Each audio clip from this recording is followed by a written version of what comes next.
بسم اللہ الرحمن الرحیم۔ صحابہ اکرام رضوان اللہ تعالیٰ علیہم اجمعین حضور سے انتہا کی محبت فرمایا کرتے تھے، اور صحابہ کی حضور سے عقیدت اور محبت اس حد تک تھی، اور وہ حضور کی محبت میں ہر حد تک جانے کے لیے ہر وقت تیار رہتے تھے۔ اب صحابہ کی حضور سے محبت کتنی تھی، وہ حضور سے کتنی عقیدت رکھتے تھے، آپ اس واقعے سے اندازہ لگائیے۔ حضرت انس بن مالک رضی اللہ تعالیٰ عنہ سے ایک روایت مروی ہے، وہ فرماتے ہیں کہ نبی اکرم صلی اللہ علیہ وسلم کے پاس بحرین سے کچھ مہمان تشریف لائے۔ کچھ مہمان بحرین سے آپ صلی اللہ علیہ وسلم کے پاس آ کر ٹھہرے، تو نبی اکرم صلی اللہ علیہ وسلم نے وضو کا پانی منگوایا، اور پھر آپ صلی اللہ علیہ وسلم نے وضو فرمایا۔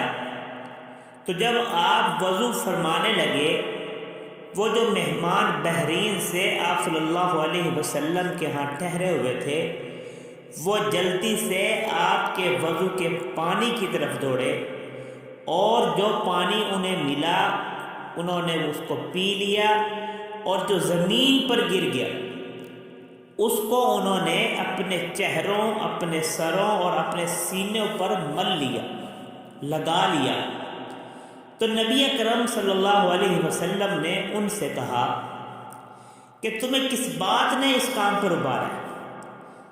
تمہارا یہ عمل جو ہے، تم نے یہ میرے وضو کا پانی پی لیا، اور جو زمین پر گرا ہوا تھا، زمین پر گرا ہوا پانی آپ نے اپنے ہاتھوں پہ لے کر اپنے چہروں پہ لگا لیا، اپنے سروں پہ لگا لیا، اپنے سینوں پہ مل لیا، لگا لیا۔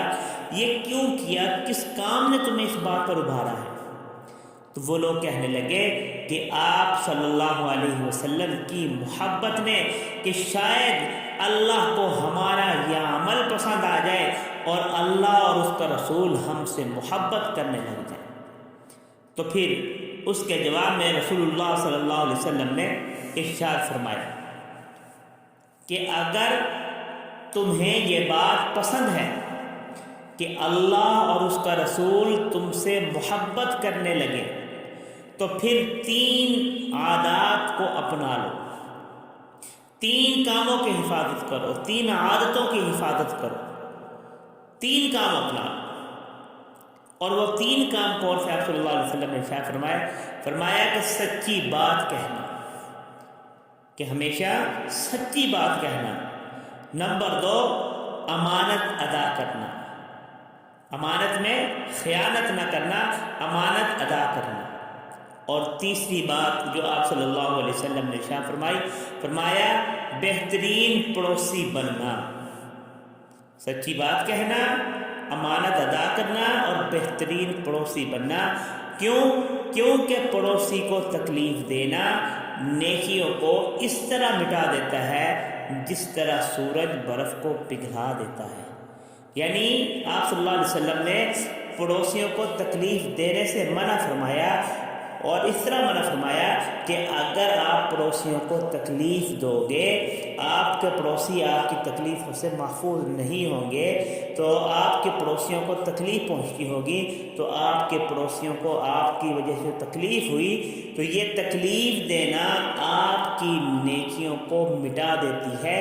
جس طرح سورج اگر نکلا ہو، دھوپ میں برف رکھی ہو، تو سورج جو ہے وہ سورج کی تپش سے برف پگھل جاتی ہے، اسی طرح پڑوسیوں کو تکلیف دینا یہ نیکیوں کو اسی طرح ہی پگھلا دیتی ہے، مٹا دیتی ہے۔ تو دعا فرمائیں کہ اللہ تعالی ہمیں حضور اکرم صلی اللہ علیہ وسلم سے صحیح معنوں میں محبت کا اظہار کرنے کی توفیق عطا فرمائے، اور آپ صلی اللہ علیہ وسلم کے فرامین پر عمل کرنے کی توفیق عطا فرمائے۔